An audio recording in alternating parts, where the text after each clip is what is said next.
Welcome back, MTG Burgeoning community. Welcome back, YouTube viewing audience. If you are still part of the latter and have not joined the former, you can change that by clicking the subscribe button now. When you do, you become eligible for each of this channel's reward series, which you can peruse in the description below. It's Top 10s Day Wednesday, and this is our first Top 10 list of 2021. In today's video, we begin a two-part journey of MTG Burgeoning's top 20 favorite Magic things from 2020.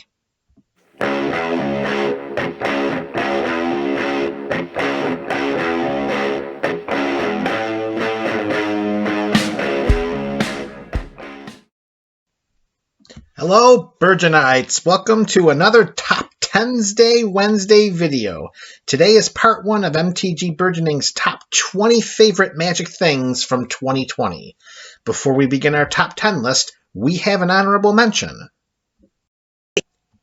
Double Masters is our first honorable mention of this two-part series. The Double Masters product re-established the Masters series, which had been absent since Ultimate Masters was released back in December of 2018. Each draft booster pack of Double Masters contains 2 foils and 2 rares and/or mythic rares. Every box also has a double box topper with alternate non-foil art. The foil versions of these alternate art cards were reserved for Double Masters VIP packs, which were priced at around $100 for a 33-card pack that featured 2 alternate art, foil, borderless cards, and 2 foil rares and/or mythic rares, among other less valuable inclusions. There is a deep pool of valuable reprints in this set. Additionally, in a feat that's as rare as winter roses, an entire 10-land cycle was printed in the same set. Double Masters featured the entire filter land cycle as its rare land cycle. Some of these filter lands received their first meaningful reprint in Double Masters, having previously been reprinted as Zendikar Expedition masterpieces. These high-value reprints and the presence of alternate art non-foil box toppers inflated the price of a box of Double Masters to nearly $300 upon release. Double Masters is a very strong product and jam-packed with valuable and powerful cards. However, its price point is intimidating and the non-foil box toppers are disappointing. Apparently, players that purchase draft booster boxes over VIP packs are not important enough to receive foil box toppers. It's for these reasons that, unfortunately, Double Masters is outside of my top 20 favorite Magic things from 2020. Now, let's begin the first top 10. Number 10, my favorite supplemental card. My favorite supplemental card from 2020 is the Checklist Proxy card from Zendikar Rising.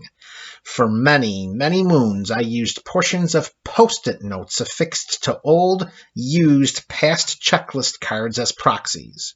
Now, with the existence of this beautiful card, the days of cutting Post-it notes into thirds, scrawling out the name of a card, sticking it onto the aforementioned and no longer functional checklist cards and using it as a proxy are gone.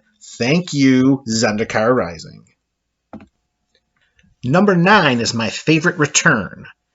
My favorite return from 2020 was the reappearance of Zendikar Expeditions. Back in 2015, when Battle for Zendikar released, the very first cycle of masterpieces debuted. Opened, on average, once in every 4 booster boxes of Battle for Zendikar or Oath of the Gatewatch, Zendikar Expeditions were reprints of some of Magic's most popular lands, such as Fetch Lands and Shock Lands. Showcasing new art, a full frame, and beautiful foiling, these masterpieces were Magic's first lottery cards. Zendikar Rising Expeditions return as box toppers, one of which is inside each sealed draft booster and set booster box. There are 2 Zendikar Rising Expedition box toppers in each Zendikar Rising Collector's booster box. Each of these expeditions, however, are non-foil. The foil expeditions are unique to Zendikar Rising Collector's booster packs, at an average of 1 per 6 packs. Although the true masterpieces reside only in these collector's booster packs, a 1 out of 3 chance of opening a reprinted fetch land with new art, among other valuable lands from Magic's past, creates additional value to a box of Magic cards, making the return of Expeditions one of my favorite Magic things from 2020. Number 8 is my favorite aura. My favorite aura from 2020 is Footfall Crater from Ikoria, Lair of Behemoths. Footfall Crater allows the enchanted land to tap and give target creature trample and haste until end of turn. Its converted mana cost of red is very reasonable. Additionally, Footfall Crater has cycling for 1, so if a hasty, tramply creature is not wanted or needed, then Footfall Crater can be cycled away for a different card. Each of these options only require 1 mana, and this versatility makes Footfall Crater my favorite aura from 2020. My favorite new card type, Part 1. One of my favorite new card types from 2020 is Double-Faced Modal Cards, or DFMCs, which debuted in Zendikar Rising back in September.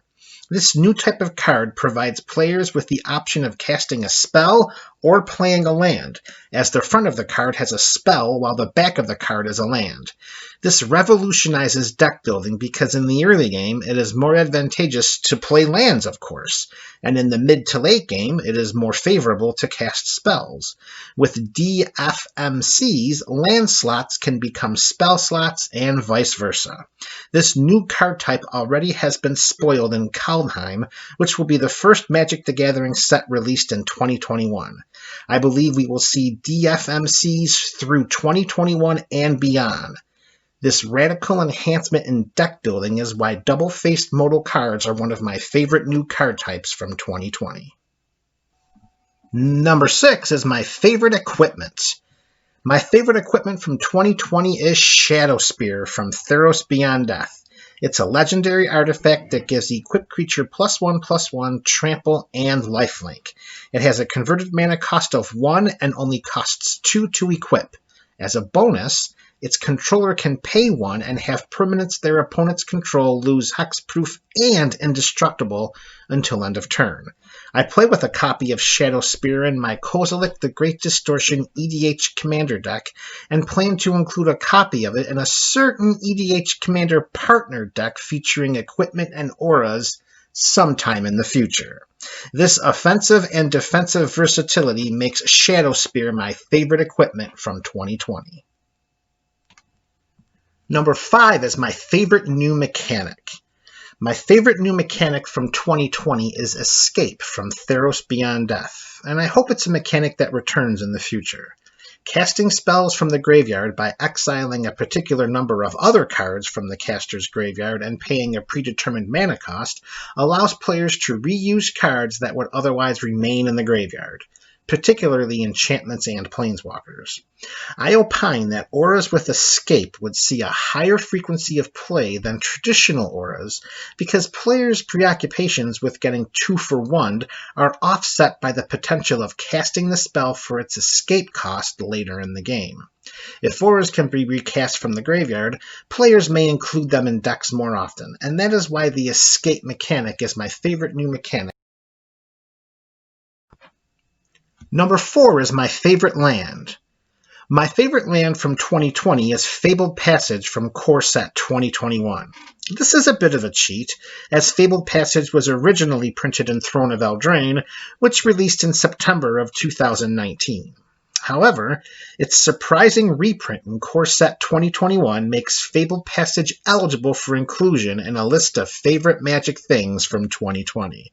I have copies of Fabled Passage in countless EDH Commander decks, as well as a full playset in my MTG Arena deck, 4 color tokens.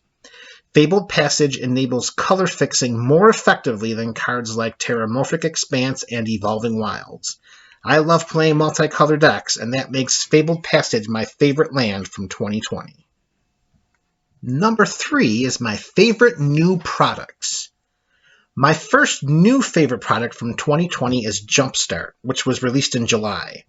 Jumpstart provided the Magic community with another game variant, as players could open two 20-card packs, shuffle them together, and play a game. Jumpstart packs are jam-packed with high-value reprints like Craterhoof Behemoth, Oracle of Moldiah, Exquisite Blood, and Rhystic Study. Also appearing for the first time was the Thrive Land cycle and powerful cards like Allosaurus Shepherd, Bruvac the Grandiloquent, Emil the Blessed, Tiny Bones Trinket Thief, and Muxus Goblin Grandee. Aside from the Thrive Lands, each of the aforementioned cards are valued at $25 or more at the time of this video's completion. Valuable reprints, powerful new cards, a new land cycle, playability, all of these features make Jumpstart one of my favorite new products from 2020. My other new favorite product from 2020 is Set Boosters, first introduced with the release of Zendikar Rising in September. Set booster boxes come with 30 packs instead of the traditional 36 packs of draft booster boxes. Additionally, each set booster pack has 12 cards instead of the traditional 15 cards of draft booster packs. This is a difference of 180 cards per box. However, each set booster pack has a foil and can have multiple rare and or mythic rares in the same pack. Oh, but that's not all. On average, 1 in every 6 packs has a card featured from The List, a voluminous index of reprints from Magic's history. Still, there's more. Each Zendikar Rising set booster box comes with a Zendikar Expedition box topper, creating additional value in an already very valuable product. For a difference of around $5, it's difficult to create a scenario in which purchasing a Zendikar Rising draft booster box is more favorable than purchasing a Zendikar Rising set booster box. The overall value of this product and its current price point makes Zendikar Rising set booster boxes my other favorite new product from 2020. Number 2 was my favorite creature. My favorite creature from 2020 is Dream Trawler from Theros Beyond Death. It has a 3/5 body with flying and lifelink that attacks as a 5/5 most turns because Dream Trawler gets +1/+0 for each card drawn during its controller's turn. And when Dream Trawler attacks, its controller draws a card. It has a built-in hexproof ability that protects Dream Trawler from removal as long as its controller can discard a card. I have a copy of Dream Trawler in my 5-color Tolarian Community College guided Kenrith the Returned King EDH Commander deck, and I also have a playset of Dream Trawler featured in my Azorius Sphinx kitchen table deck. Built-in protection, evasion, life gain, and card drawing all on one creature makes Dream Trawler my favorite creature from 2020. And number 1 is my favorite new card cycles. There were numerous new card cycles that debuted in 2020. One of my favorites was the Mythos cycle from Ikoria, Lair of Behemoths. This is a cycle of monocolored spells that rewards players for casting these spells with enemy-colored mana.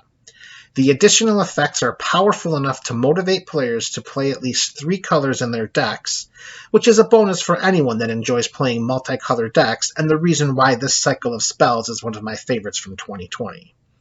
Another favorite cycle of mine from 2020 is the Court cycle from Commander Legends. Similar to the Mythos cycle discussed earlier, this cycle of cards has a base effect that is strengthened conditionally. This time it's by the presence of the Monarch. When a court enters the battlefield, that player becomes the Monarch. If the player is the Monarch at the beginning of their upkeep, then the effect from a court card is enhanced. Monarch first appeared in Conspiracy Take the Crown back in August of 2016 and rewards a player if they're the Monarch by drawing a card at the beginning of their end step. This encourages player interaction as the Monarch can change through combat damage. Monarch is a great mechanic that reinforces interactive games of Magic, and that is why the Court cycle is one of my favorite new card cycles from 2020. As a fan of real estate, any new land cycles will capture my attention. The Triome cycle from Ikoria, Lair of Behemoths is the first cycle of lands with 3 land subtypes, making them fetchable. They enter the battlefield tapped, but this disadvantage is offset by providing these lands with the option of cycling for 3. These lands are excellent turn 1 or turn 2 targets for a player's cracked fetch land. The Thrive land cycle that debuted in Jumpstart provides options for players to add a color to a land when it enters the battlefield, creating a pseudo-personalized dual land. The land enters the battlefield tapped, but the added flexibility of adding a color offsets this disadvantage. Lastly, the cycle of 6 Pathways from Zendikar Rising completes this list of favorite new cycles from 2020. These double-faced modal cards provide players with 2 options, as the land can enter the battlefield as the front or back of the card, allowing players to select the color option needed most. Mana fixing is an important aspect for players that enjoy playing multicolor decks, and these new land cycles help to expand the resources available to accomplish this feat, easily making them some of my favorite Magic things from 2020. And that's the way the news goes, Burgeonites. Which Magic things from 2020 made your list? Let me know in the comment section below, and don't forget to hit the subscribe button on your way out. Also, stay tuned for part 2 of this series. This is MTG Burgeoning. Go forth, enjoy yourselves, and each other.